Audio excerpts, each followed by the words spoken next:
Okay. Thought maybe we'd start with a review. I don't know if Mary's not with us yet today, right? Should be with us later probably. We could start by reviewing, because this is a very complicated study. Start by reviewing what we're looking at. Does anybody want to, I don't need that right now. If anybody wants to share, I'll just say that we started this in looking at some of the classes in the School of the Prophets in France in 2018. And what we were looking at is the first, or not the first, but these 5 chapters in early writings. The one on William Miller, the first angel's message, the second angel's message, an illustration, was it? Yeah, Advent movement illustration, and then another illustration. And we saw that the first 3 were all covering Millerite history, and then the last 2 were just repeating those first 3. So we looked at Advent movement illustrated and saw in that first paragraph, it's referencing a mighty angel that lightens the earth. I don't remember if that particular passage says it, but I know in the same context it says it in different passages, but it might be that one too. It lightens the earth, but also gives a warning. So what did we find out about that angel? What did we come to understand that who is that angel? The first angel. Say that again, the first angel? The first angel? Yeah, the first angel. I had to turn my volume up. Yeah, the first angel. And when we went down a couple paragraphs later, we saw then that talking about another angel coming, and it specified that another angel that came cried out, Babylon is fallen, identifying the other, that where it said another angel, as specifically as the second angel, another evidence that angel that is a mighty angel that lightens the earth, brings a warning, is the first angel. So yes, Christine, yeah, the first angel. So we were looking at Revelation 18 and Revelation 14 and the difference between the two. What does anybody remember what the difference between the two were? The distinction that was made that we're focusing on.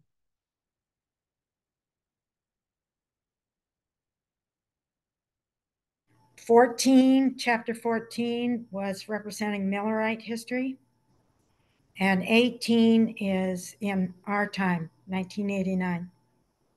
Great. Do you remember how we saw that Revelation 18 is our time? Oh, yeah, I took notes on this too, but the difference, you're asking what the difference is between the two? No, how did we, yeah, you got the two, that one is Millerite history, one is our history. How do we know that Revelation 18 is our history? What in Revelation 18 tells us that it's in? Go ahead, Donna, or Phil, or Regina. Revelation 18:3 teaches us that it's not the Millerite history because of the all nations. Okay, so it's all nations, but why then is it not the Millerite history? Because the Millerite history only has one nation, which is the United States. Correct. And Christy said the whole world, yeah. So then where did we go? Does anybody remember where we went to from there then? We see that there's this distinction of all nations in Revelation 18. Where did we go to from there to better understand the distinction between one nation and all nations?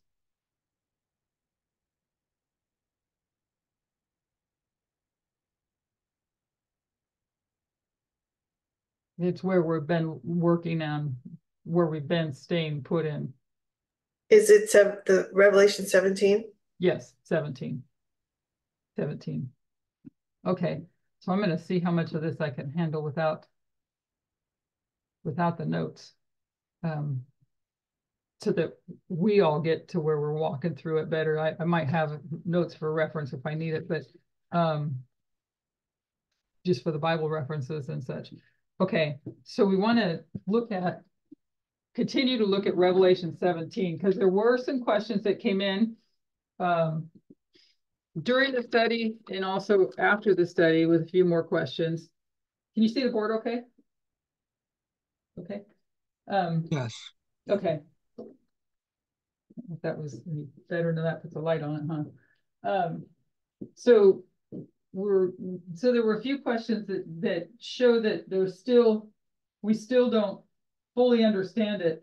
And because Mary will probably be here later, I don't know if anybody read her article that she posted in the Bible study thread, but I hope to eventually get to the comments that she's making. But I think that what's really important is that we understand the structure of Revelation 17 first, because if we don't have, what happens if we build a structure incorrectly?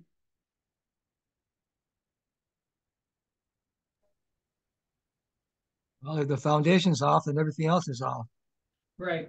So we would come to wrong conclusions. Correct.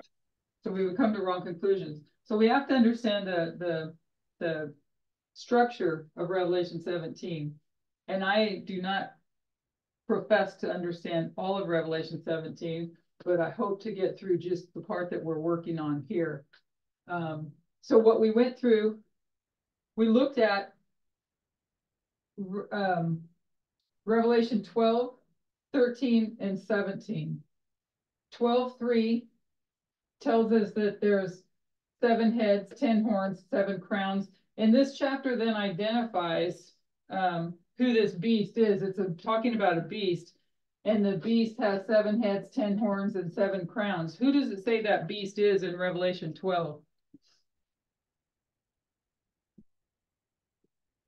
If anybody remembers.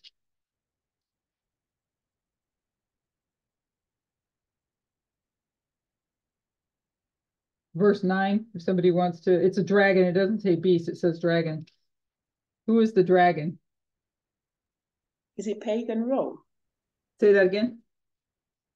Pagan Rome? The dragon in chapter 12? Yeah. Dragon in chapter 12. Verse 9. I know it's Satan, but I thought it also symbolized pagan Rome. I think it gives us, when we go through it, we'll see that it's more, is pagan Rome part of it, or what is it? We need to understand the dragon.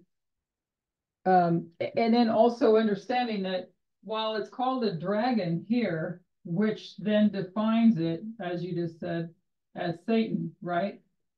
It's called a dragon in chapter 12, and identifies that dragon, great red dragon, as Satan. And in Revelation 12:3, it identifies, has 7 heads, 10 horns, 7 crowns. And we'll go through the symbols in just a minute. So Revelation 13, it's describing a beast. We'll just say that, right? It's describing a beast. Because we know Revelation 17 talks about the 2 beasts, right? So Revelation 13 is describing a beast, not a dragon, but a beast.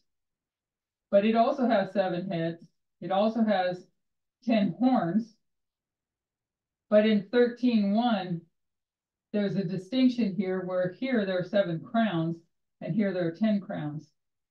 And I hope it's right to say this, because presumably these 7 crowns are on the 7 heads. These 10 crowns are on the 10 horns.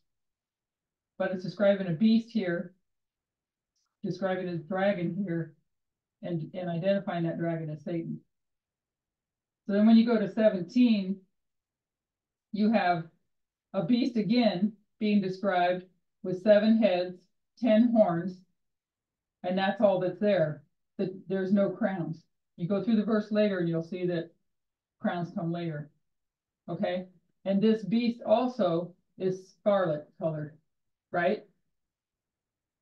So you have a dragon with 7 heads, 10 horns, 7 crowns. Dragon is identified as Satan.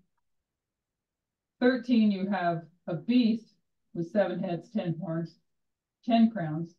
And we know that that is describing the 5th head. 17 is a beast as well, being described with 7 heads, 10 horns, and no crowns. So is the beast the papacy? Is the beast the papacy? Or the dragon or the devil? If somebody can pull up, help me out with pulling up a passage, search it out if you can, in Ellen White's writings, where she describes, I don't remember what verse it is. It's from Revelation 12. And she describes that power as governments, if anybody remembers that where that passage is. So if you find it. Is that the kings, rulers, and government? Yes. Yes. And so if you find it, I'll mark it up here. But kings, rulers, and governments, right?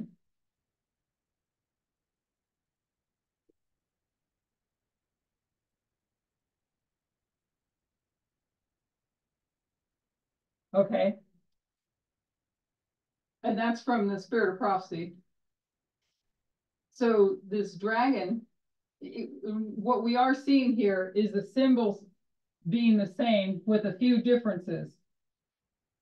Can we say then that they're all describing the same thing in different ways for different reasons? Yes, it's the same woman, but she changes throughout history. But are we talking about the woman here? Oh, you mean the dragon? The 7 heads. Oh, okay. I'm sorry. I don't know what you're talking. That's okay. I'm so not sure. Revelation 17, just to maybe help separate this out. You have a beast. And what is the woman doing?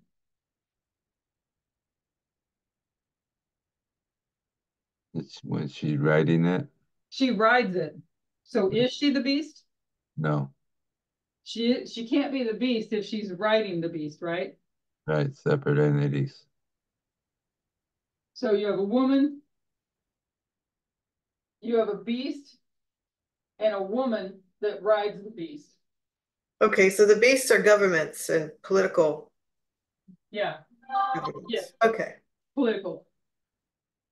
So you have 7 heads, 7 heads, 7 heads, all 3 chapters, 10 horns, all 3 chapters. You have 7 crowns described in 12, 10 crowns, and no crowns. And Ellen White defines them, this dragon power here, as kings, rulers, and governments. So this is making up kings, rulers, and governments. Kings, rulers, and governments. Kings, rulers, and governments. So then we went in to look at, is everybody understanding that or seeing that? The distinction between the woman and the beast? Yeah, I see that now. Okay. Anybody else? So you have the king. So then we looked at the difference between the beast and the heads, and I think it's Revelation 17:9 that tells you that a kingdom is a mountain. Make sure I have that right, the verse right. The mind which hath wisdom, the 7 heads are 7 mountains. Okay, the 7 heads are 7 mountains.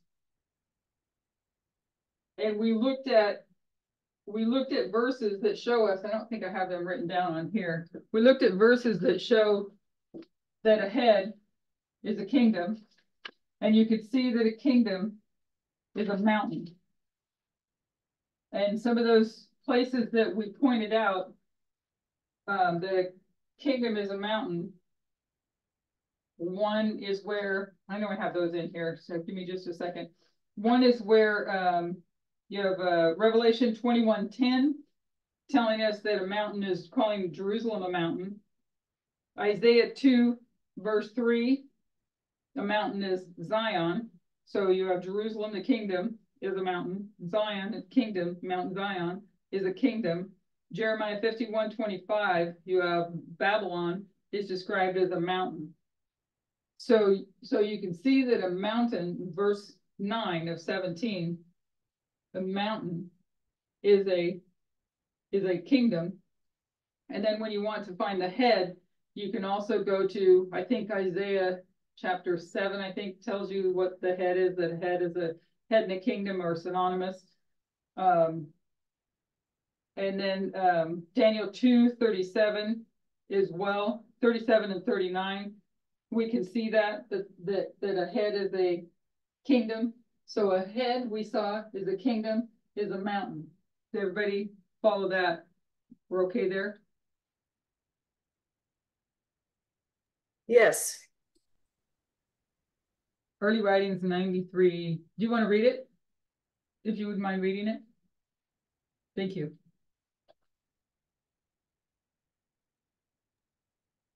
So I haven't got the whole, I just got the, what do you call that? Just a little small paragraph.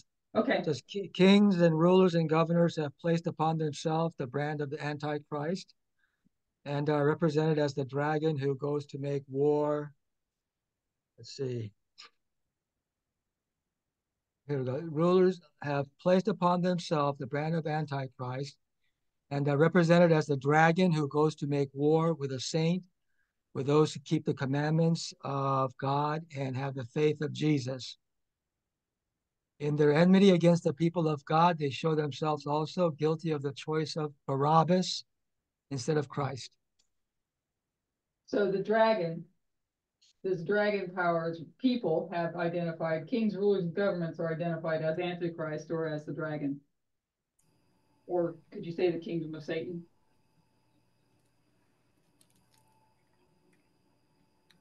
Elaine? Yeah. Yeah, there's a post on EA 93.3. Is that what Val was just reading? Yeah, that's what he just read. Okay, that's from early writings? Yeah, I think so. Yeah, he said EA. Oh, ask him. Sorry, I assumed early Oh, writings, okay. but when I get closer, yeah, it does say EA. You meant early writings? Yeah, Yeah. so I'm assuming it's early writings, but it shows up, the abbreviation shows up as EA. So I'm not sure what that is. Ah, Unless that's evangelism. Well, no, because evangelism is EV, I think. EV. Yeah, Yeah. E with a small V. This is capital E, capital A. Experiences in Australia, maybe. Is that right, Susan? Okay, but we do get from the spirit of Okay. prophecy. Thank you. Yes, thank you all. So we do get from the spirit of prophecy that the dragon is identified as these kings, rulers, and governments. In other words, government powers. So the 7 heads, 10 horns with 7 crowns, it's all making up these kingdoms. So we need to be able to see, because I know there's confusion on the woman still, not just with others that spoke during the week as well, but there's still confusion on this particular head. So I kind of want to walk through that a little bit, and we have it done here in 2 different ways for different reasons. We have a beast, which we can identify as kings, rulers, and governments, right? Before you move on, what was the chapter for early writings? We're not sure that it is early writings. Susan put in the So It's experience. actually, I believe, EA, I was looking, is experiences in Australia. Yeah. And you could do a search in your app for kings, rulers, and governments, and you'll probably find it. yeah, so it's actually kings, rulers, and governors. Governors, okay. Yeah, not yeah. Kings, rulers, and governors. So it's going to be leaders, right? Kings, rulers, and governors equal dragon or beast. And that dragon equals Satan or Satan's kingdom. Kingdoms of the world, Satan's kingdom. Okay. So it's governors, kings, rulers, governors. It's a government structure that makes up this power.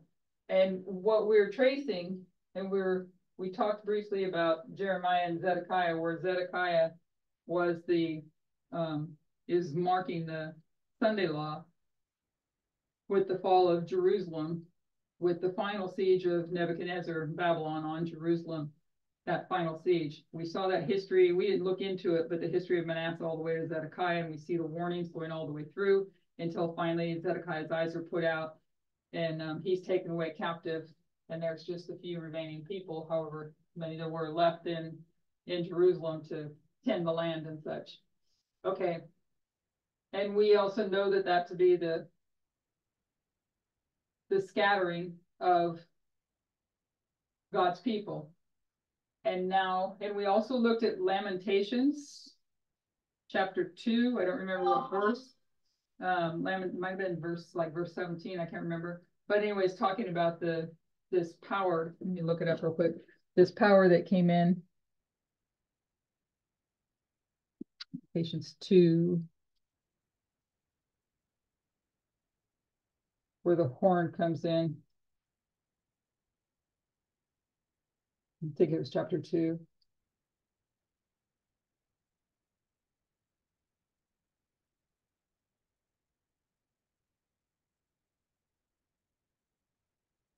I'm not finding it right now.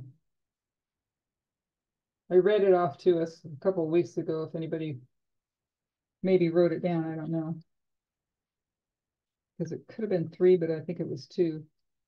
But anyways, talking about this horn now has power. So what we're seeing now in Revelation 17, looking at this distinction of saying that there's 7 heads. So if the 7 heads, we see that a head is a kingdom or a mountain, and we see that this beast is made up of kings, rulers, or governors. So there's a kingdom, because you can take and be able to show that a head is a king, is a kingdom, is a mountain, that this would make up kingdoms, right? And so what kingdoms do we see? What kingdoms is John talking about? And you can go to various chapters in the Bible to find where those kingdoms are. Where is one chapter mainly where we start to see where these kingdoms are identified? What book? Daniel. Daniel. And what are those kingdoms? Babylon. Babylon. We have Medo-Persia. Uh-huh. We have Greece. Mm-hmm. We have Rome. Okay. 5th one is Europe, 1260, at the 1260. And 6th one, USA. And 7th one, all nations.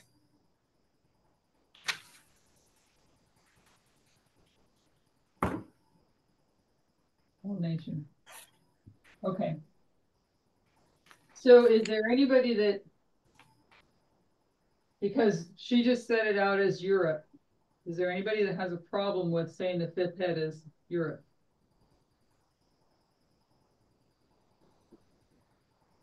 I believe that's Revelation 17:10.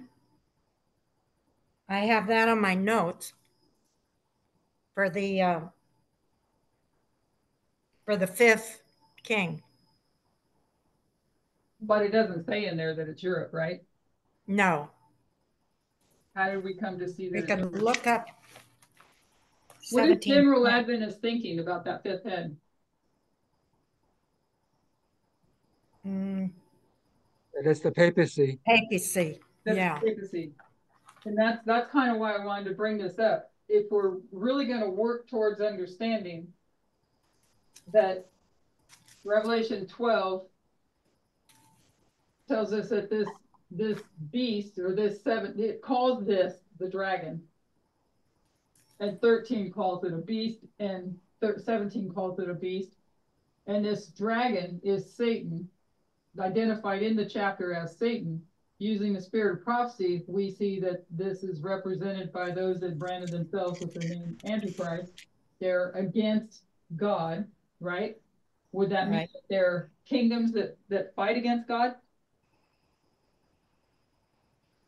Antichrist, what does that mean? They fight against God, right? They're against God. They're against God. And that's what we came to look at last week without that passage. So I like that passage because it also says Antichrist, which means against God. So a kingdom we saw last week. A head is a kingdom, is a mountain. And we just went through that again, but we saw that last week. But we were looking at the distinction between the head and the beast, because there's a reason the Revelation 17 is referring to heads and referring to beasts. So we see here from Revelation 12 and using the spirit of prophecy that this dragon or beast is kings, rulers, and governors. So it's these kingdoms, these governments that are antichrist, or in other words, fight against God. Do we all see that? They fight against God. So if we go through here and see these as governments, I would just ask, to me, I would ask the question, if this is Babylon and it's a government, it's a kingdom, right? And then Medo-Persia, it's a kingdom, and it has its government. Greece is a kingdom, has its government. You have Rome back in the days of pagan Rome, and it's still a kingdom and a government. It's ruling, right? And then our standard Adventist thinking, we all of a sudden switch from kingdoms to church. To call this fifth head church, when all of these are kingdoms. This is a kingdom and this is a kingdom. Does that make sense? Yes, that makes sense. It does. So it couldn't fit to put papal Rome there. I know that they would use the argument that it's what, a nation now, or nation state, whatever the title that they got back in the 40s, was it, or 50s? The Vatican, but it's not, it's a church. The Catholic, we're talking about the Catholic Church. So you can't go from a nation or a kingdom, church, kingdom. It has to be consistent all the way through. Can I just say something? Yeah. I'm just thinking, in order to get the three steps of Rome, we have to identify Rome as pagan Rome. We know it's not papal Rome, but it's pagan Rome, because at some point pagan Rome gives the power to papal Rome. So in order for us to see the three steps of Rome, I think it's good if we identify it as pagan Rome, not just Rome. We will. We're going to look at that in just a second. But I'm missing something that you said. You said three. What do you mean by three? What did maybe I didn't hear you right. This is the three steps of Rome, because you have pagan Rome, and then you have papal Rome, and then you have the death, but you also have the resurrection. Okay. So that's just three phases. Yeah, I see what you're saying. And we'll get to pagan. That's where we're headed, to get to pagan. Okay, so it would have to be kingdoms, and then, yes, this would be pagan, but I think for me anyways, and it can be, and I put it pagan Rome last week, and I think somebody else said, no, it's just Rome, and I thought I wasn't gonna go in there because I'm not that skilled on it myself, but when we do put pagan Rome in here, I think that's part of what causes Adventism to jump and say this is papal Rome. Just a thought, but you're right, it is pagan, and we're going to get to that because we're going to look at the woman. We want to look at the woman now, or soon. So you can't go to all these kingdoms and stop and put a church in here and then go kingdom and kingdom, if we can all see that at least. Okay, so we went through verses 8 and 10 last week, and I hope I have it written down easy enough for me to walk right through it. I can find the right page because I know I have it. Here we go. Okay, so verse 8 into chapter 17. Verse 8 tells us about this beast, and it says the same thing twice, just a little bit differently. Verse 8 says that the beast that was, is not, and shall ascend. The beast that was, is not, yet is. So you have a beast that was, and we looked at that and saw that the was, if you're going to look back at this whole line here, you have a beast that was, meaning that it was alive. A beast that is not, meaning it's dead. And a beast that shall ascend or yet is, or as Susie said, it will resurrect. So the beast is alive, and it's referring to this particular history here. We know that this whole history, it was alive, but in this particular history where John is looking, the beast was alive in the fifth head, 538 to 1798 to 1260. So we have a beast that was alive, and the beast is dead, and then the beast will resurrect. Verse 10, if I have it,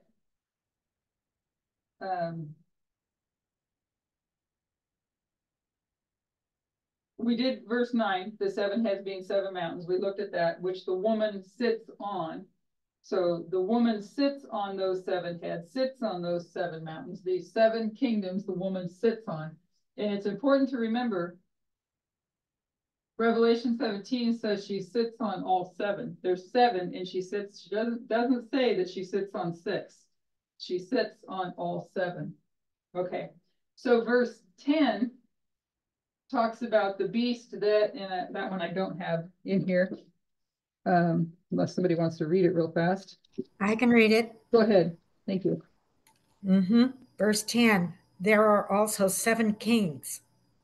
5 have fallen, 1 is, and the other has not yet come. Okay. Fallen. What does fallen mean?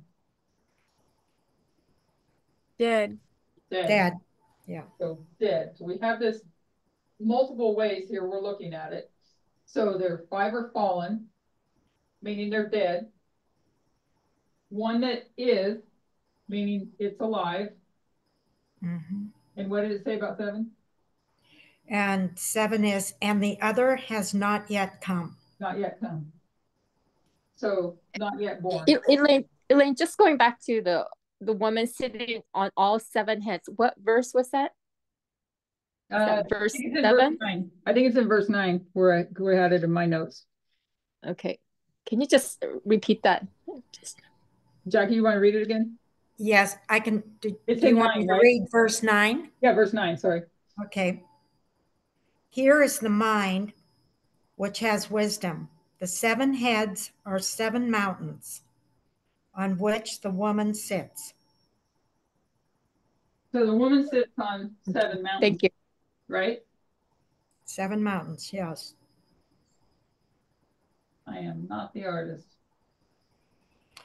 The 7 heads, it says, the 7 heads are 7 mountains on which the woman sits.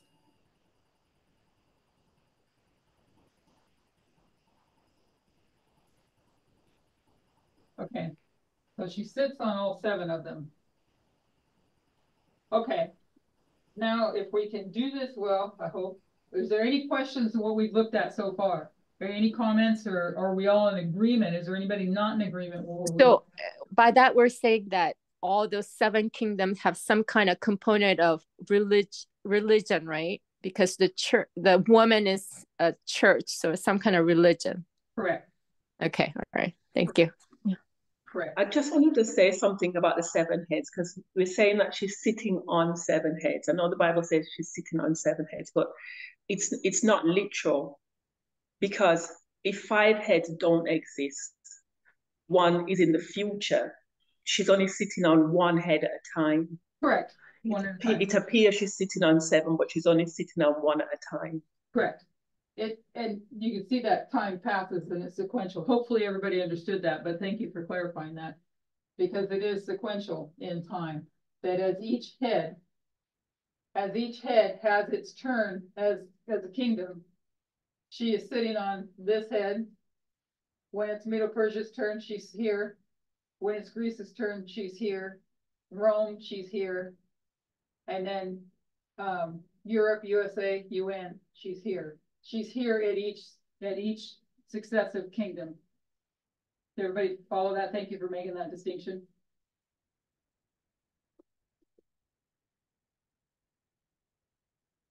Okay.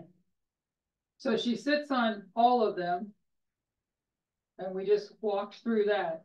So now we want to look at who that woman is. Revelation 13.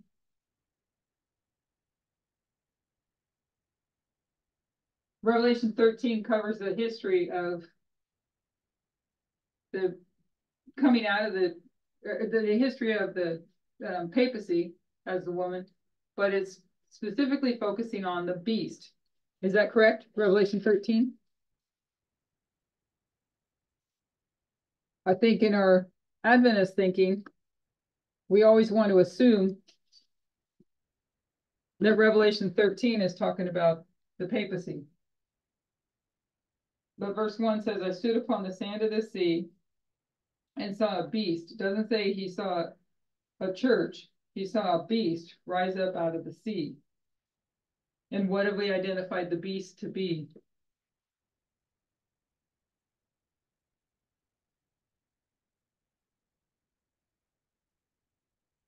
What are we identifying the beast to be? You mean kings of Europe or the papacy? Well, in that specific one, but broadly, what are we saying the beast? What did we just go through and say that a beast is? It's a power that works against God's government. A kingdom that fights against God. Yeah. So you have this beast in Revelation 13. And like I say, I in all of our Adventist teachings, what Adventism teaches is that Revelation 13 is talking about the papacy.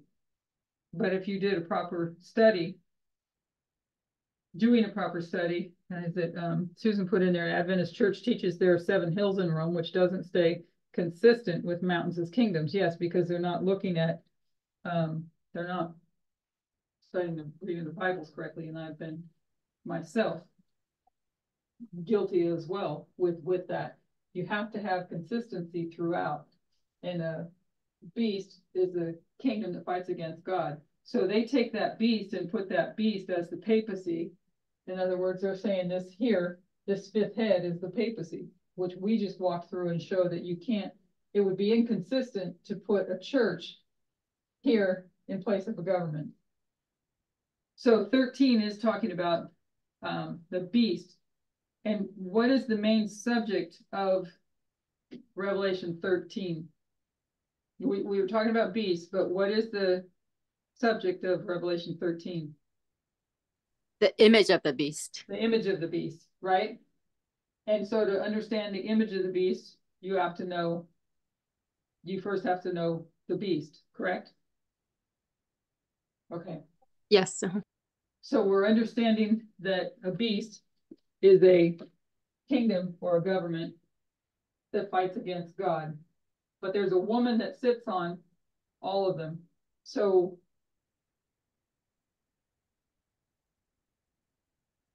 in the 1260, who's the woman that's riding the beast?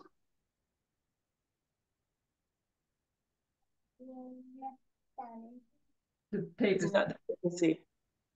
So you're the papacy that's riding, and we'll write this down, maybe.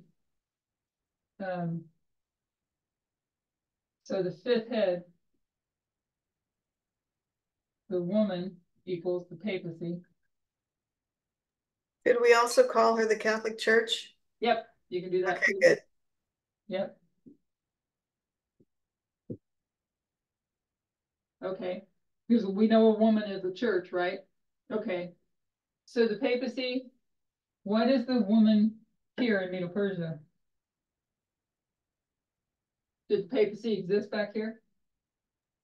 I think it's paganism, isn't it? Paganism, right? Right. Okay, so we would say 1 to 4, correct? All paganism, right.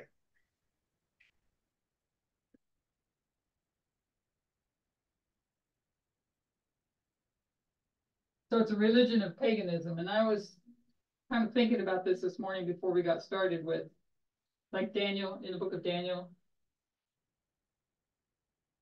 They had their, I was trying to think it through, maybe we could think it through together. Because you have the three worthies that don't bow down, right? When they're told not to, they're told to bow down, they don't bow down. So there is some, or maybe somebody can help me. What are the requirements? I mean, what was Daniel's requirement? Did he have to give up his God? What were the requirements? And I only want to do it to the extent of coming to what's the difference between here and all back here. And I think we can get our answer as well in chapter 17. So 1 to 4 are paganism. What about 6 and 7?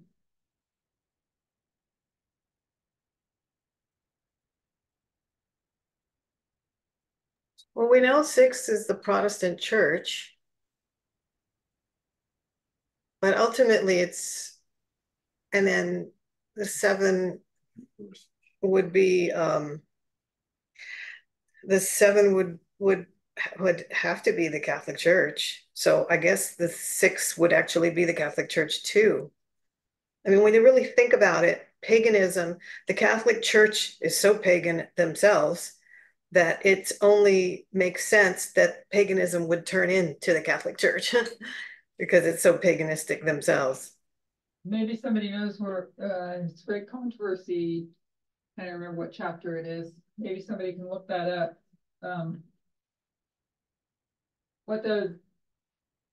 I think Ellen White, yeah, I'm pretty sure it's in Great Controversy, stating that paganism came into the church. And I know Elder Parmenter mentions, and I have the book. I don't think I ever read it all, but I have the book called The Two Babylons. Does anybody have that book? Has anybody read that book, The Two Babylons? I have that book. Have you read it? No. What, do you know the main point of that book? I think it was about, wasn't it about the Catholic Church? And it's a secular writer, I think it was. Yeah, it was. Gosh, I remember I didn't buy the book, but I did watch a couple of podcasts that the author, and I think it was Hislop or Hislop, something like that. Something like that. Yeah, basically, I think the gist of it was that the Catholic Church is the man was like took on all of paganism, and Babylon was the beginning of paganism, and in the end the Catholic Church is Babylon because they are paganists. They're just they're basic. It makes sense when you look at from 1 to 4, that's paganism, and then from 5 to 7 it would have to be the Catholic Church, because the Catholic Church is the fulfillment of paganism. That's like the refinement of paganism. Like if something were to get refined, it would be paganism would turn into the Catholic Church because they perfected paganism. I don't know how to say it, but wasn't that through Constantine that when he was baptized? Yeah, that it became more papal, like it wasn't Christianity mingled in with paganism, and that's actually how that started. Yeah, because Constantine was totally paganistic, but yeah, he became remember he had the light and he got the vision, and then all of a sudden he thought it was from God because he saw the cross, and then he won the war, and then he just became a Christian, and then that's when the Universal Christian Church started. And all pagans came into the church. They had to come into this universal church. So it yes, in a sense, with Constantine, it stopped the persecution of Christians, but at the same time, it brought paganism directly into the church. Right. We'll read, Susan put the quote in there, I believe it is, as at last the larger portion of the Christian company lowered their standard, and a union was formed between Christianity and paganism. Although the worshippers of idols professed to be converted, and united with the church, they still clung to their idolatry, only changing the objects of their worship to images of Jesus and even of Mary and the saints. The foul leaven of idolatry, thus introduced into the church, continued its baleful work. Unsound doctrines, superstitious rites, and idolatrous ceremonies were incorporated into her faith and worship. As the followers of Christ united with idolaters, the Christian religion became corrupted, and the church lost her purity and power. There were some, however, who were not misled by these delusions. They still maintained their fidelity to the author of truth and worshiped God alone. What is Daniel 8? That was perfect. There's one that I think there's one that says married, that paganism and Christianity, or that they were married. Let's see the other one Christine put. In the early part of the 4th century, the Emperor Constantine issued a decree making Sunday a public festival throughout the Roman Empire. The Day of the Sun was reverenced by his pagan subjects and was honored by Christians. It was the emperor's policy to unite.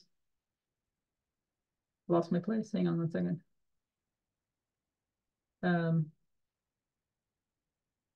To unite the conflicting interests of heathenism and Christianity. He was urged to do this by the bishops of the church, who, inspired by ambition and thirst for power, perceived that in the same day was observed by both Christians and heathen, it would promote the normal acceptance of Christianity by pagans and thus advance the power of glory of the church. But while many God-fearing Christians were gradually led to regard Sunday as possessing a degree of sacredness, they still held the true Sabbath as the holy of the Lord, and observed it in obedience to the 4th commandment. If somebody else wants to read that other one, I have trouble reading them with. So that Sunday worship is out of paganism, basically. Yeah. Yeah. The second quote really brings it home. So the arch deceiver had not completed his work. He was resolved to gather the Christian world under his banner and to exercise his power through his vicegerent, I don't know that word, the proud pontiff who claimed to be the representative of Christ. Through half-converted pagans, ambitious prelates, and world-loving churchmen, he accomplished his purpose. Vast councils were held from time to time in which the dignitaries of the church were convened from all the world. In nearly every council, the Sabbath, which God had instituted, was pressed down a little lower, while the Sunday was correspondingly exalted. Thus, the pagan festival came finally to be honored as a divine institution, while the Bible Sabbath was pronounced a relic of Judaism, and its observers were declared to be accursed. That is perfect. Wow. So like if now you can see it so clearly, if you're worshiping on the Sabbath, you're worshiping pagan, you're worshiping paganist. Exactly. Oh my goodness. So the woman that sits on the mountains equals what?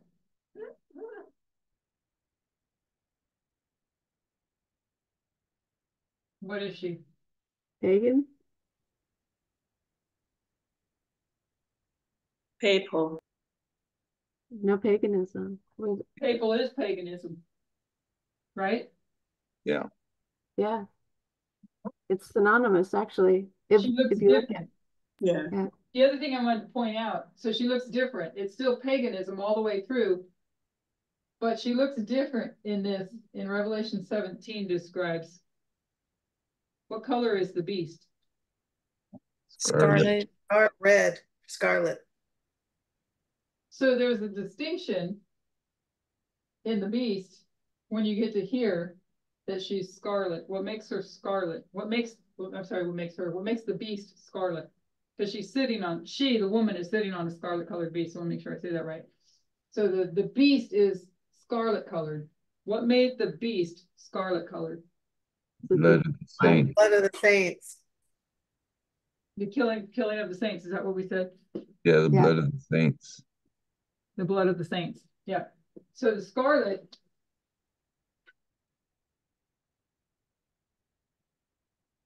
is the blood of the saints. And I think then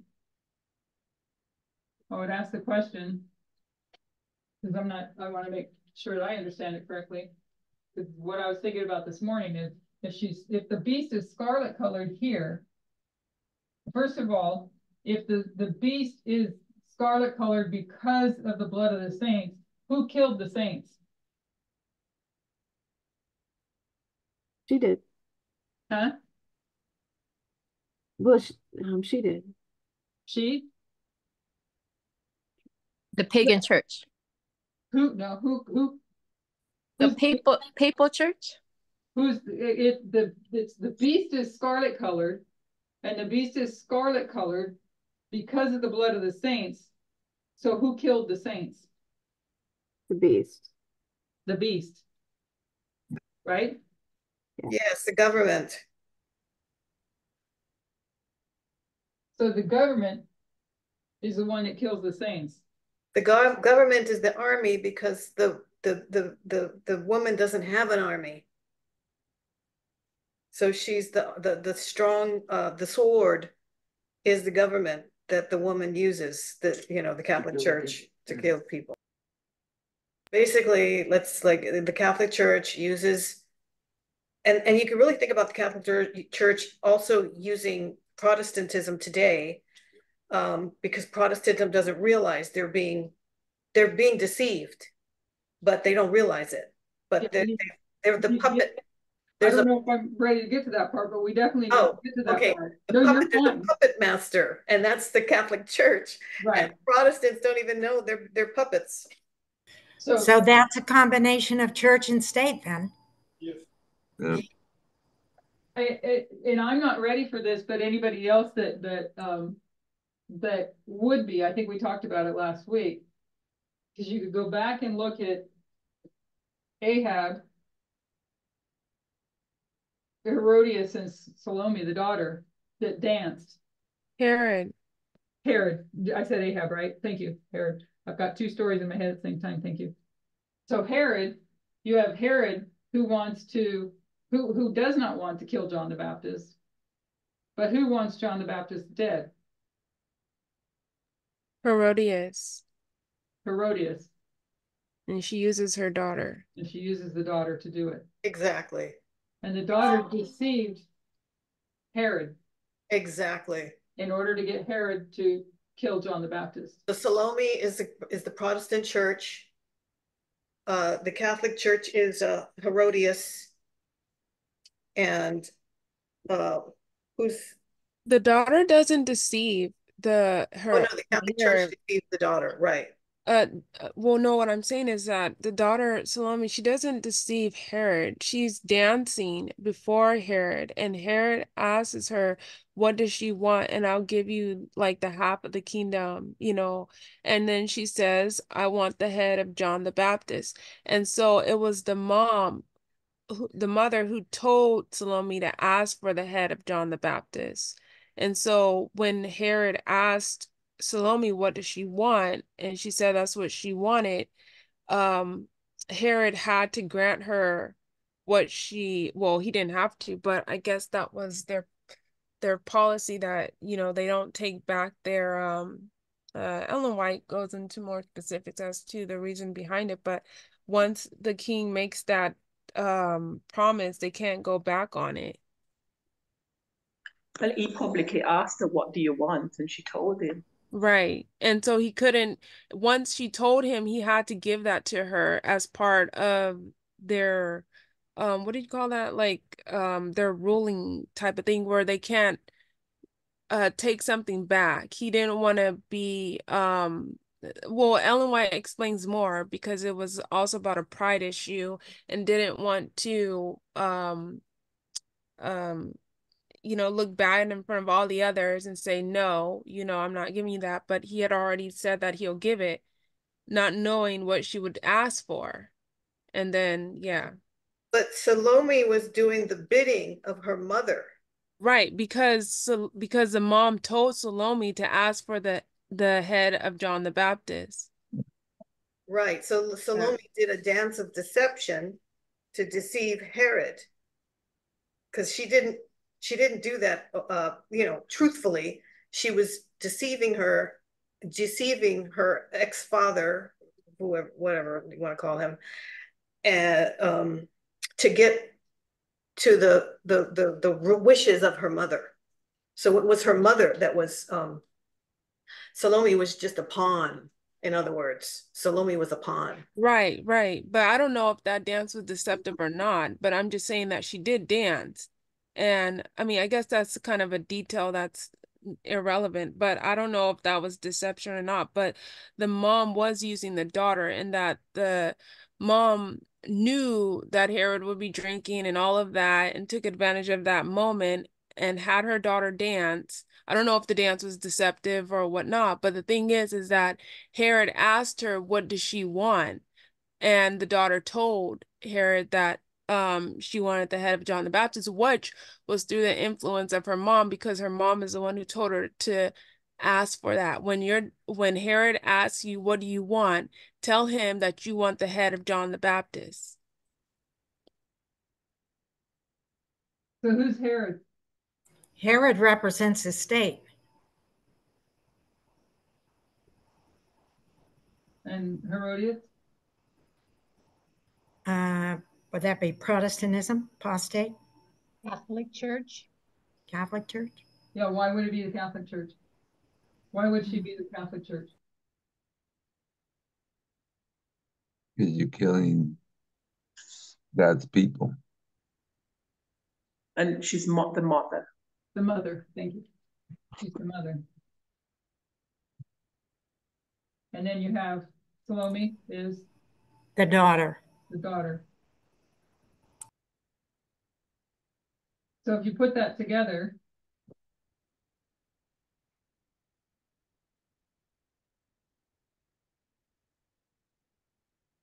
under the sixth head, what do you have?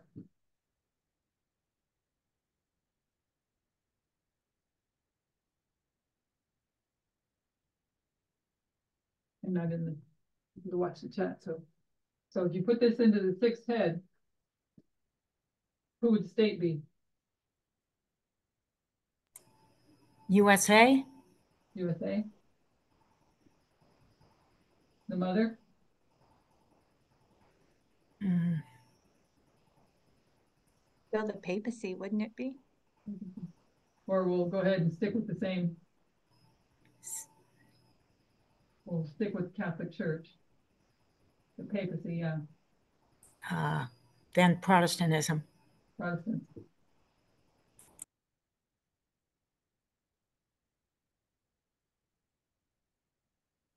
And there's another story that could be laid on that. That would be the Ahab that I got mixed up on. I mixed up Herod and Ahab. So you have Ahab, Jezebel. And who does Jezebel use?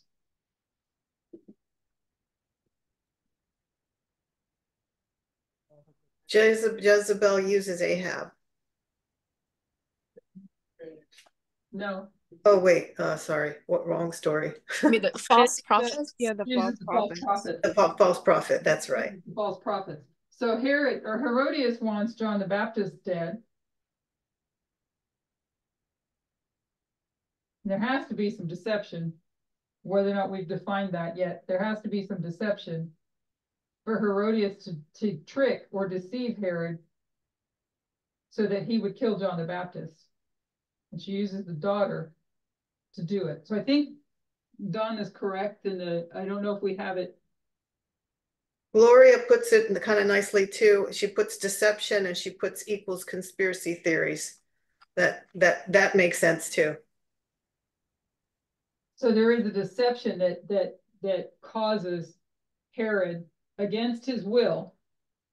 But I think that's kind of important too, because it's not what he wanted to do. I think Victoria was bringing that out. Right. Herod didn't want to do that. He knew that Herodias wanted to kill John the Baptist, but So Herodias went through her daughter to make that happen because Herod already knew that Herodias wanted that, but he didn't want that. So Herodias used her daughter through that deception, if you want to use that, yeah, to get Herod to do the bidding of Herodias. So Herodias used her daughter. So you would have Ahab, Jezebel, and false prophets to kill God's people, right? Okay, so I had another thought in my head and it escaped me. So this would be under the sixth head, what we're currently living in here, right up close to the Sunday law. And the point that Elder Parmenter brings out is that you have the blood of the saints. We have that written up there. The killing of God's people.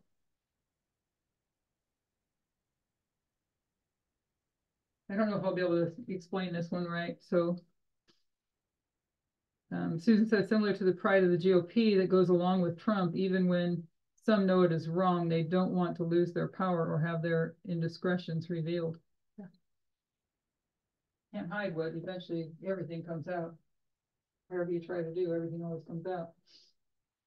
Okay.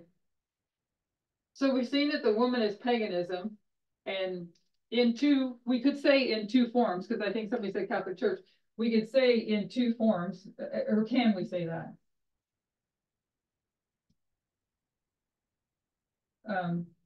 Pagan and Catholic, which are basically the same thing. Is that correct to say it that way?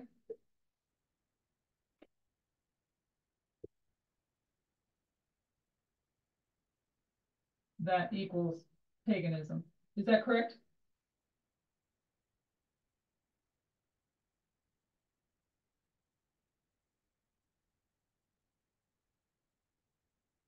In Revelation, it's kind of jumping. I want to focus on the woman, I think, because I'd like to get, if Mary wants to, I don't know if Mary's able to talk and wants to, but you put an interesting study that you were working on in the Bible study thread this morning. Do you want to say what you were looking at there, if you're able to talk?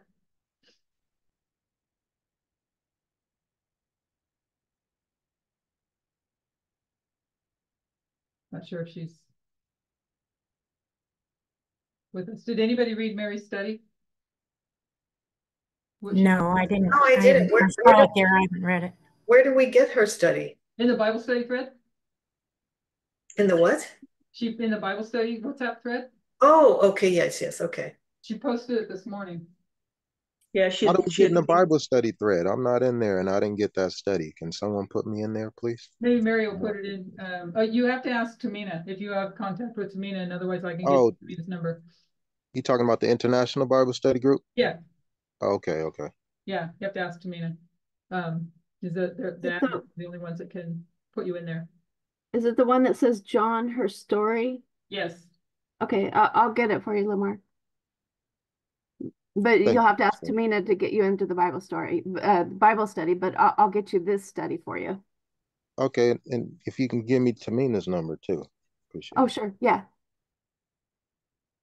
So so you have the woman we see is paganism, and the woman is riding each beast successively, but there's a difference here. What did we see the difference was here with the beast? Even though the woman rides all seven heads, what was the difference in number 6 head when it came to the beast?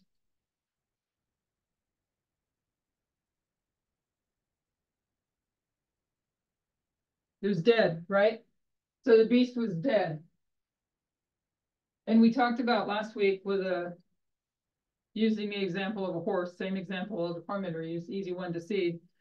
When a horse, how does a horse, how do you say when you're riding a horse, how does the horse know which way to go? The person that's riding the horse is pulling the reins to direct it to go wherever it wants to go, or putting their heels into it, make it run faster. So the rider is the one that controls the horse, or the woman is the one that controls the beast. So though it says that the beast is dead here, we know that the kingdom is alive. The kingdom is the United States, the sixth head. It is alive. We saw that down here, that it is alive, but the beast is dead. So the beast is dead here. The kingdom is alive. And the papacy, we looked at what has been a hindrance for the papacy to control the United States. The Constitution. And so when we look at the political climate today, where does the Constitution stand? It's being slowly decimated. Trampled on. Destroyed. To the point of, it's taken a long time, right, but it is slowly coming to a slow death. Yeah. So I don't understand all things of how this is at least the layout, but I mean, we can say we know the bigger picture without the details, but it's in the details that we better understand. And I don't, particularly to myself, have all those details. I don't know if anybody has anything to add to this, because you go through this transition where the Constitution is out of the way, if that's the right way to say it, is out of the way, that makes the way for the seventh kingdom, the seventh head. And we notice in 17 it says that there's no crowns, because you have those 10 kings. And I did have this discussion with somebody during the week about because we talked about it, there were mixed views on whether or not Europe was made up of 10 kings. So just to clarify, what I do get out of that, what I did get from the discussions I was having, yes, there is that symbology of the 10 kings, but remember that, and I might have said it wrong with the person I was talking to, but you have those 10 kings were part of, if I remember right, somebody help me, it was 10 kings more so back here, I believe.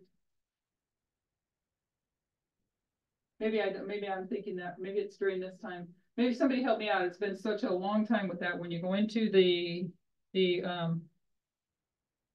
not the woes, I have such a poor memory these days. Not the woes, the breaking down of Rome, the breaking down of Rome, the trumpets. Trumpets. But I'm drawing blank on simple words. Okay, so the trumpets. So they take down part of it. So you do have this showing of these 10 kings and then the breaking down of Rome. So you do have 10 kings showing there. So you would have in Revelation 13 saying, I saw. And so is John seeing this in its later version with crowns? And in 17, he's talking about this because he's talking about in the sixth head, there are no crowns yet, because it's in the seventh head that it gets its crowns, correct?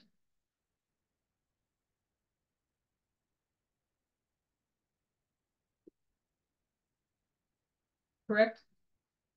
Yes, that's in Revelation. Yeah, Revelation. So Revelation 17. So in 17. Yeah, in 13, he's identifying this first beast and saying this first beast has 7 heads, 10 horns, 10 crowns. We know that first beast to be the fifth head, the fifth kingdom, Europe, of Bible prophecy, of these kingdoms, or these, when they are beasts that fight against God. So you have this period of time here where the beast is dead, so there's not this fight against God, but it's going to fight against God here. And that's why I was hoping, Mary, are you there now? I don't know if you were not able to talk earlier. Hello? Yes. Hey, Mary. I'm sorry. I got caught up doing other things. That's what I thought. It's okay. Do you want to talk about what you were talking about with the woman? Um, in with regards to Revelation 17. Yes, the study that you posted in the Bible study thread. Oh, I don't know if I remember. What exactly? Because it's a little bit lengthy. What exactly? What exactly are we talking about? I'm sorry. The woman of Revelation 17. Her story. Oh, her story. No, for me, I just came across John and John 4, and I was reading that story of the woman, the Samaritan woman, and Jesus meeting the woman, or the woman meeting the Jesus sitting at the well. And I noticed the story of the woman resembles the story of the woman of Revelation 17. Both of them have five husbands which are fallen, and one is, and it still that one is not her true husband. And so that story resembles the story of Revelation 17 with five heads, the kings, which are fallen, and one is. And still that is not her woman. But the twist that I noticed is Revelation 17, the woman is not the same woman as the Samaritan woman that Jesus was talking about. Is a counterfeit. The counterfeit has the same formula to see the same formula is given for the internal as well as the external. So we can take the breakdown of the head, the kingdom, to see how the sixth, the transition to the seventh, how that will be. So for example, in the story of the Samaritan woman, in that sixth head, where Jesus found the woman, she tells the woman, even that one is not your husband. You are looking for a husband that is not part of the six. If you can, if you're getting what I'm trying to say. So if you take that breakdown, that same example for the woman, the beast that we are talking about, also follows the same pattern. Five are fallen, one is, and one is yet to come.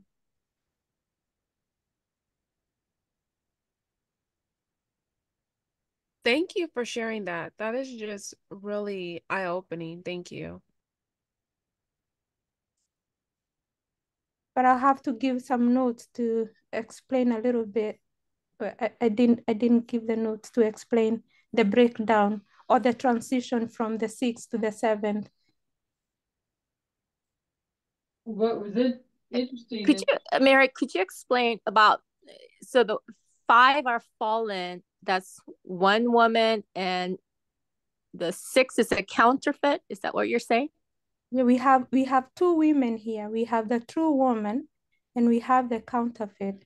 We don't have many women. It's one woman, as Elaine has been saying, is one woman throughout.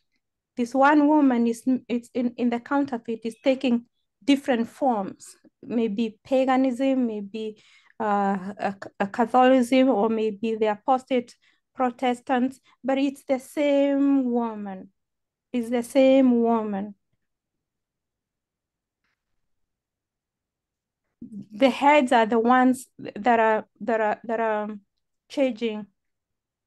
We have the kingdoms, the heads that are changing from 1, 2, 3, 4, 5, but the woman is the same woman sitting, controlling all of the heads. But it's one beast. the beast is one kingdom, or we can say king of kings. The woman sits on all of them. The woman is one, but has many husbands. Okay, thank you. Yeah. You brought out things that with the Samaritan woman that I hadn't thought about before, but previously I was looking at the fact that this is a woman, right? That's writing all of this. It is a woman. When you go into this history, what do we know about the Catholic Church? What kind of system is the Catholic Church?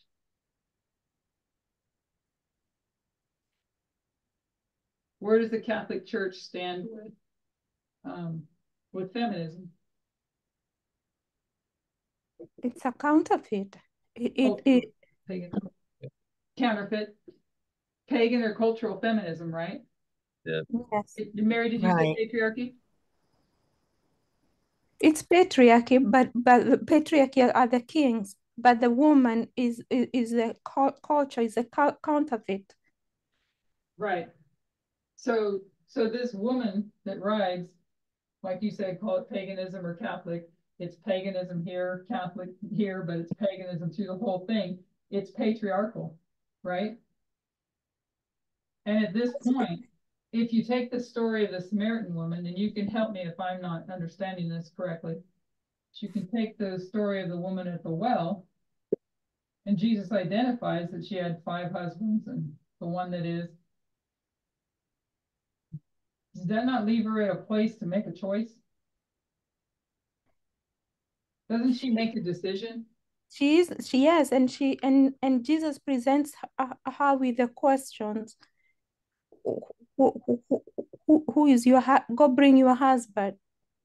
And then they get into that discussion there. And then she wanted to know about the kingdom to come. We know Messiah will come at some time. And when he comes, he will reveal us all things. That conversation is taking place there at the 6th. And then Jesus tells her, I am the one I am the Messiah you've been waiting for. And how she got to know that, to get that revelation, is Jesus revealed to her who she has been all along and who she's been with all along.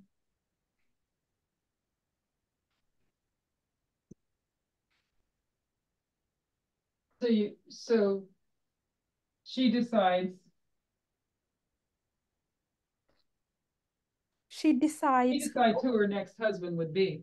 She decides who the next husband will be. Already she decided, and she goes back to Samaria and calls all the other men to come and see the man.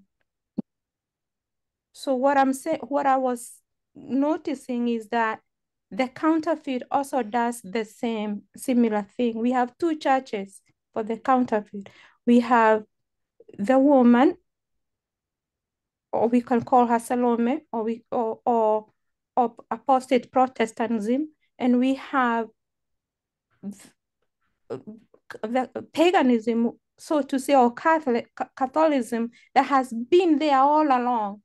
So the counterfeit is having to make people choose who to go with. Do you go with Salome, or do you go with the mother? And the mother will control the 7 kings, the 10 horns, which is the 7th kingdom. Right. So in the end, in this history,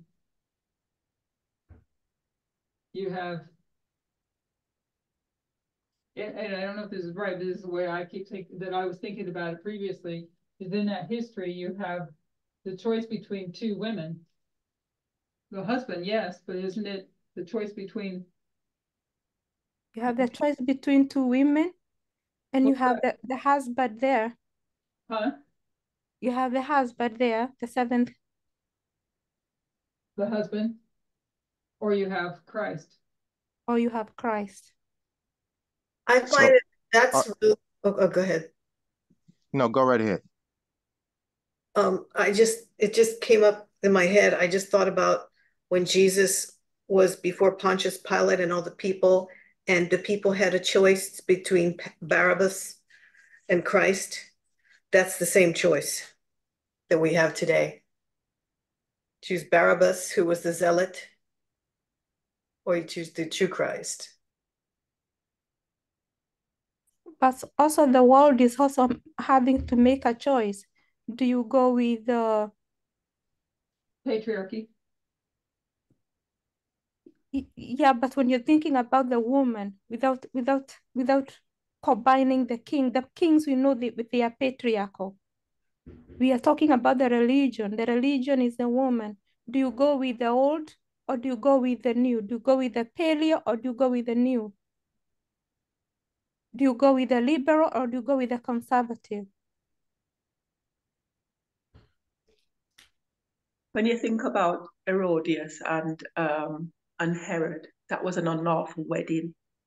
So taking John the Baptist's head was silencing him because he was challenging them about this unlawful marriage. So by Herodias taking his head, she made her choice what husband she wanted. She wanted to remain in that unlawful marriage. That was her choice. And we have a choice too. Is it Satan or is it Christ? Yeah, I see that too. Is a place where at this point between the 6th and the 7th is a place where everybody has to make a choice. The whole That's world right. has to make a choice. And what do we see today when we look at the Catholic Church? Is the choice between choosing patriarchy or equality, right? And you see the church as being cultural feminism. So the world has to choose between patriarchy or equality. You have a church that is now blessing same-sex marriage, welcoming the LGBTQ community in. When you say equality, do you mean false equality? No, Because true. it appears as though it is equality, but it's a false equality that they are choosing. Yes, when they choose, if they choose patriarchy, that's what I mean, if I'm not saying that right. If they choose patriarchy, let me think how to say this. I'm thinking about Phyllis Schlafly. Her name keeps popping up in my head. Phyllis Schlafly. And what she represented, and looking at the role of the current news, following the current news of the counterfeit, and looking at the counterfeit is setting up a false equality. And I think that's what you're saying. When I said patriarchy, you're talking about false equality or equality, and that's correct. That's what you're saying, right? Yeah. Yeah. So they're going to have a choice between. So maybe it's me that needs to get that straight when it's not just straight patriarchy, because you see patriarchy globally, but the counterfeit is going to try to pretend that it's not patriarchal. Is that safe to say that? Yes. The counterfeit will try to pretend that it's not patriarchal. Thus, you see them blessing same-sex marriage. How would they stand how does the Catholic Church stand when it comes to, okay, we welcome the LGBTQ community into our church. Are they saved? According to the Catholic Church? No, they're still lost. They're still just as lost as according to the Catholic Church. Correct. Go ahead. I was just listening to her story, and so are we saying that the Samaritan woman went and got a seventh husband? Because I'm not seeing that in the story. So are we going to stop there?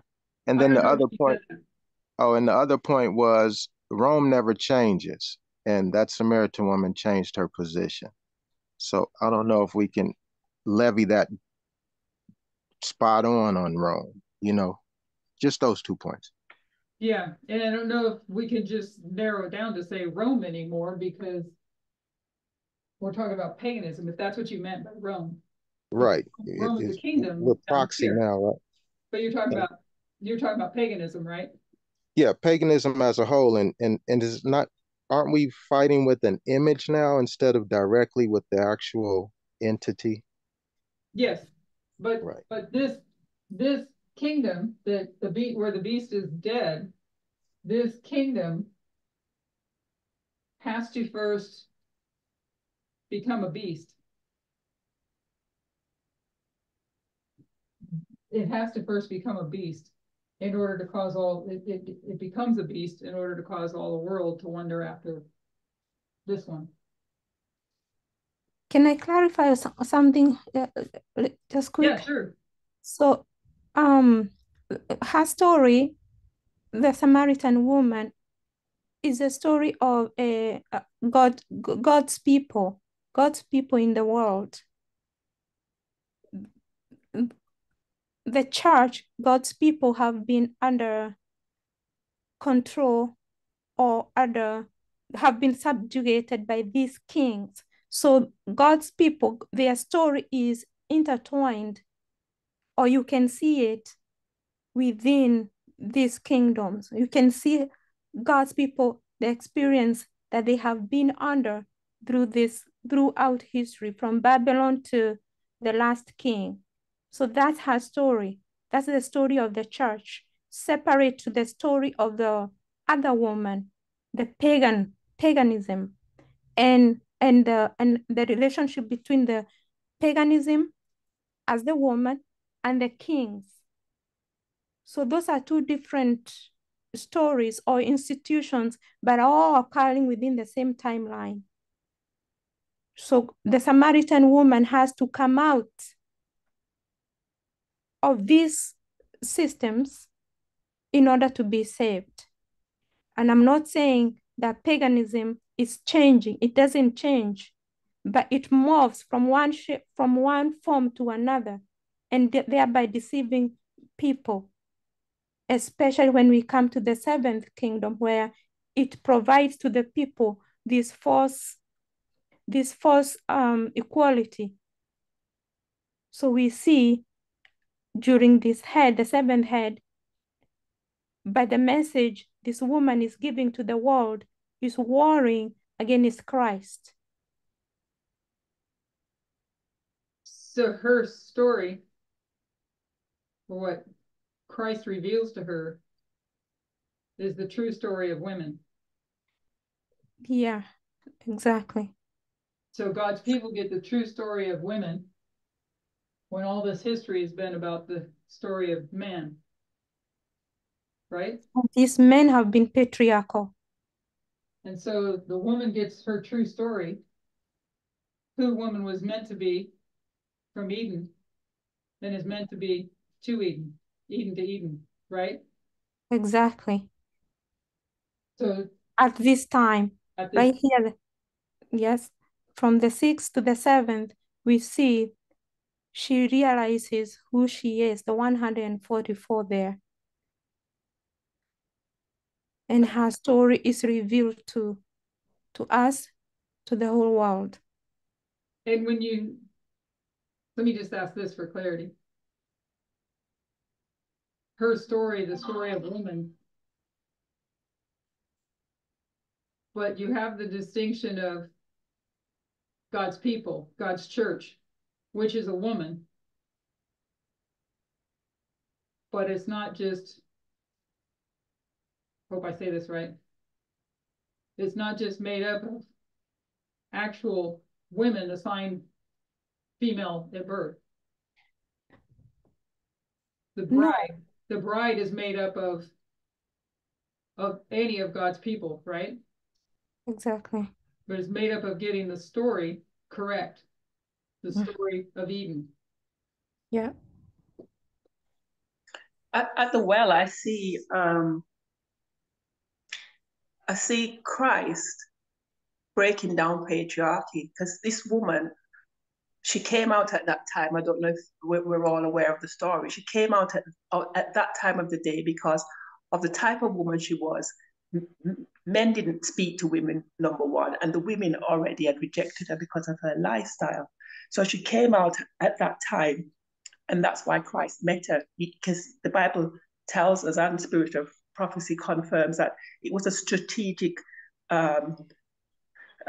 move for Christ to go in that direction, to meet with this woman, brought down patriarchy because he sent her back to her town to evangelize. Women weren't seen, they weren't heard, they weren't used, but Christ was using this woman. What did the disciples say? Oh, go ahead, sorry. No, you go ahead. What time, Susie, what time of the day was that? I think it was midday, so it's very hot. It's the hottest time of the day when everybody's inside the house taking shelter. Thank you. Yeah. What did the disciples say to Christ when they saw, what did they say to Jesus when they saw Jesus talking to her? That was livid. What on earth are you doing talking to this woman? These two questions that they asked themselves. Yeah. Sorry. They asked two questions, but they didn't ask them loud. They didn't dare to ask them loud, but they had those questions in their mind. One is directed to the woman. They asked, what are you seeking? What are you seeking? The other one was directed to Jesus. What did they say? Why are you talking to her? What are you seeking? Are you seeking another husband? Why are you speaking to her? She's a Samaritan. Samaritan and Jews are not supposed to be talking to each other. So right there, you're breaking the barriers. So I see two barriers being broken right there. Sexism. Can you explain the sexism right there, please? Sexism? Yeah, how is he breaking that sexism barrier there? This woman is not, first of all, is a Samaritan woman. Different race. Different race. You're not supposed, Jesus, you're not supposed to be talking to a woman. And Jesus was. The disciples say he's not supposed to be talking to a woman. No, you have to know the context. Yeah, I know the context, but I haven't never heard that context before. So if it's the truth, I want to understand it. That's all I want to know. Yeah, scripture does tell us that. I just thought it was about breaking down the nationalistic view of the Jews. So if we're putting applications of sexism in there, I need to see that crystal clear. So I want to teach this too. So please be patient with me and say it one more time. Appreciate it. Susie, can you explain? The Samaritan woman, as Mary said, was not a Jew. So it's a different race there already. And correct. The men, did you say something? Sorry. No, I was agreeing with you. I said correct. Yeah. So, and the men in that time, they didn't acknowledge women. They had their place in the house or wherever. She had to be silent. She wasn't even allowed to go into the church at that point. And so when they saw Jesus at the well talking to not only a woman, but a Samaritan woman, they was disappointed with Christ. How could he? I know what you're saying. You're saying that both are there, even though one is, as Lamar is seeing that one is not mentioned. I think there are many times you can look through the Bible and see sexism not being mentioned, but based on the prophetic glasses that we've been given through this message, we can know, because we know the history, in order to understand better what was in the minds, that it's not just about her being a Samaritan, it's about her being a woman. So whether it says it or not, we know it based on the prophetic glasses that both are there.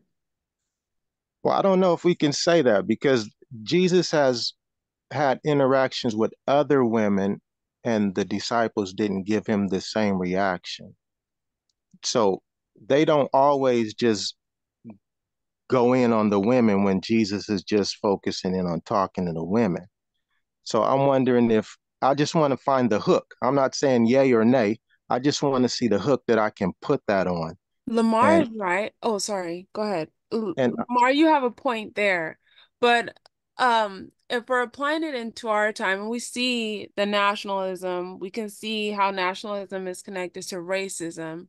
So if we're applying that into our time, we know that just like with slavery, you also have what is it? If you can see there's a problem with race, if we're applying it in our time, then we can also see that there is a problem. Not saying that that was dealing with sexism at that moment, if you're following me, Lamar. But what I'm saying is that we can also see that if it's an issue with the race at that time, applying it to our time right now, that that can also be an issue of gender. Does that make sense? oh yeah, it makes complete sense to me. I'm fully on board, but I'm in a location where I'm battling with this every day with Seventh-day Adventists. Seventh-day Adventists are in another room right now while I'm listening to this, and I don't know what their comments are. But I just want to have a hook so I can give them. I can't just tell them this like we can tell ourselves. That's why I was just asking, what was that hook? It wasn't a, I don't believe you. I believe 100%. I just want to know if, because I never saw the hook. So if you could just give me that hook and I can pass that on to them if they ever come and debate me, that's all I was asking for. But do you see the issue that Jesus highlights to the woman when he puts that question, go bring your husband. Correct. And then she says, I don't have any. Says, you've spoken the truth, because even the one that you have is not yours. So right there, you will see the issue. If whoever is questioning can see the issue of what's the issue? The issue of a woman who's been having many relationships with men being addressed there, you know. So what do you call a woman who's had 5 husbands and another one, 6 husbands? You call it the mother of horrors of Revelation. Like I can see that connection there. Correct. So even you were to go back in that history, if any man is speaking publicly and nudely to a woman like this, and the disciples come and see Jesus talking to a woman like this, they are disgusted. They are disgusted to see Jesus talking to a woman of this kind. Can we compare that? If I have the story correct in my head, somebody else can help bring it more out. When there was a woman following him, asking him, trying to remember which story this was, and she asking for help with her daughter. But anyways, where he ignores the woman that's following. Anybody That's remember? the Canaanite woman, the Phoenician woman. Canaanite woman. And what did Jesus call her? He called her a dog. He called her a dog. Okay, so he calls her a dog. What was the response of the disciples? The disciples weren't upset. Because Jesus was doing the right thing. He called her a dog. Right. They were nationalistic. They thought everybody else but Jews were dogs, pagans, whatever. So it doesn't matter that she was also a woman? It didn't matter. It didn't matter. Gender wasn't the issue there. That's why I'm trying to find that hook in that story. Well, I went coming to the hook. When I hear the word hook, just for me personally, I don't know if anybody else feels this way, but when I hear the hook, I'm thinking back in the time when I was back in the church still too, trying to talk to people. And what I've come to understand now, first of all, what would be the purpose of a hook? What's the purpose of a hook? To hang something on. Huh? To hang doubt. To hang on. To hang to on. hang truth, health, hang faith, hang doubt. Yeah, it's a double-edged sword. But if to it's hang a belief on. what's the purpose of the hook for them? You snare. You snare somebody. Thus saith the Lord. Well, I'm trying to think, I want Lamar's purpose. What is Lamar's purpose? What is your purpose for this hook to give to them? What is Oh, your you're purpose? talking about the people where I was referring to here? Yes, yeah. Oh, it was, you know how you say on the testimony of two or three, a thing is established. That's what I mean by a hook. Okay. Like, can I get a testimony out of that story where I can say, here, we can pinpoint and go from right there? That's what I mean by a hook. Yeah, so what is the purpose then for them? What is the purpose for them? Oh, they don't see sexism as being the mark of the beast. They don't see it as being the test. And I try to bring that out at every point I can. And they're Bible literal believing readers. And so whatever story they bring up, I would love, like you just brought this story up. I never looked at that story like that in relation to Revelation 17. So if you had that hook or that one little testimony, that would have been a gem. That's what I was just asking for. So the reason I bring up just wanting to flesh out the thoughts of what the purpose of the hook was, and because when we look at the line, this being the line of the 144,000, when we look at the plowing, right? We see plowing, we see early rain, and then this will be latter rain. If we're looking at the church, then we see that we're looking at the Nethinims, the line of the Nethinims, then we would see that the Nethinims are actually in their latter rain right now. What period are the Adventists in currently? What dispensation? I know their probation's already closed. So that was kind of my point. Is if we're trying to, why are we going to try to have? Why do we want to have a hook to go give to them, if not to try to convict them or convince them? Is it going to convince them if they've already failed? Well, this is a weird situation here because the spouses are, one is an Nephilim and one is an Adventist. So this is an anomaly right here, you know. So the reason why Jesus spoke in parables, like sometimes with people like that, I know who the kind of people you're talking about, Lamar, and we know people like that too. And what I try to do is I just try to give stories. A parable. Everybody understands a story. So if you can devise a story, and we can make application for just about any story, today, I think we have liberty to do that. And give them that story. And if there's a light bulb that goes off in their head, then there's a door open. But if there isn't, then you just keep walking like Jesus did. That's how we do it. But I think we can easily see sexism there, because when Jesus calls the woman a dog, the disciples were not alarmed. It is what was expected. But in this story, when they find Jesus speaking to a woman, they were alarmed. They were disgusted. Questions arose within themselves because Jesus broke those barriers. You're not supposed to be talking to a woman of another nationality, a woman who has a history of having many husbands. You're not supposed to be doing that. Isn't that sexism? Isn't that racism? I don't know, because they didn't know her past. They didn't know she had many husbands. And that's a pretty tall accusation to say the disciples were upset that they walked up on Jesus talking to a lady.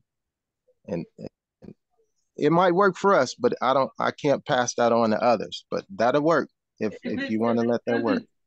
If it doesn't work for them, I don't know. I guess I've asked the question before. How did we even get here? We wanted to know truth. We come along this journey, and truth that comes out step by step tests each one of us. And if it had not been for the journey, our glasses we wouldn't have prophetic glasses on through parable methodology to be able to understand and see what is not visible on the surface that has to be drawn out through the methodology through parable teaching. You have to be able to understand the historical context of things, the time in which they lived. It was, as Mary puts it, breaking a barrier. We know that. If it doesn't convince them, they don't want to know that. That Jesus was breaking two barriers at once. Just because one might be referenced and the other one isn't, doesn't mean that the other one isn't there, because both are always together. Absolutely correct. We're So not saying both. if they don't want to see it, it's because they don't want to see it. If they don't see it, it's because they don't want to see it. Even the True. verse there, John 4:27, it says, and upon this came his disciples after the woman had left, and marveled that he talked with the woman. The disciples marveled that Jesus talked with the woman. And I think taking both stories and see the reaction of the disciples. In one story, they're, as you put it, alarmed because he's talking to a Samaritan woman. It does actually say that, a Samaritan woman. It does. Exactly. So that's the whole point that I caught up on. Like, they're making the distinction of what type of woman she is. It's not just she's a woman. She's a Samaritan But woman. it still didn't say a Samaritan. It said a Samaritan woman. It's specifying Right. a woman. And so the disciples Okay, that point right there, Elaine, that's it right there. That's the hook right there. It said a Samaritan woman. It made a point to bring out that she was a woman. Like, it's like a double hook. Like, you're a Samaritan and a woman. Thank you. That's it. Praise the Lord. That's it right there. The other story does the same thing because it also specifies a Canaanite woman. A Canaanite woman, exactly. So that's the hook. Then you look at the response of the disciples. And one response is they're alarmed, you're talking to a woman. And the other response is Jesus just called the woman a dog. They don't have a problem with that. They don't have a problem with the dog, but the woman they have the problem with. Okay, those are the hooks right there. I hope everybody got those. Praise the Lord. Those are the hooks right there. All right. All right. So anyways, that's all I have for now. I don't know if anybody has any thoughts or thank you, Mary, for what you brought into this, because that does give us more to look at. Because what we really wanted to narrow down is looking at this transition and seeing that this is the papacy or paganism. We'll put papacy here. This is the papacy because the papacy is the one, it's not the Protestants that are writing. It's the same one throughout. It's the papacy that is writing the beast in these five heads. But we also looked at seeing that papacy is nothing different than paganism. It's paganism all the way through. So Elaine, I just want to thank Mary for bringing this parable to us because so far I think we've heard Apostle Paul, John, Daniel being the 144,000, but this woman is the 144,000. It's the call for 144,000, and she's lining up right at that six head when the Millerite history started. And God started calling the Millerites, and soon after our history, 144,000. So I really want to thank her. It's beautiful. Amen. It really is. Thank you so much. So what it brings to us then is to see the setting up of the counterfeit. And I don't know how it all fits, but right now what you see all these far right governments, and particularly the United States, when it comes to the abortion issue, which is big in the election, we see that it's a lot of the news articles that I'm reading, and I'm sure we're all reading, talking about abortion is going to be a major issue in the election. You also see the LGBTQ rights, the trans rights being part of this as well. But it's the true story. I like it the way Mary put it, her story, or the story of the true woman. So you have the counterfeit woman and you have the true woman. getting ready to battle, whatever that looks like.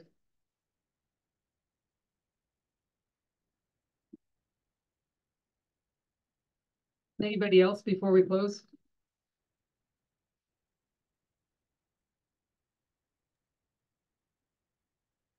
Can we have somebody, Gloria, would you like to close us in prayer? Sure. Let us bow our heads.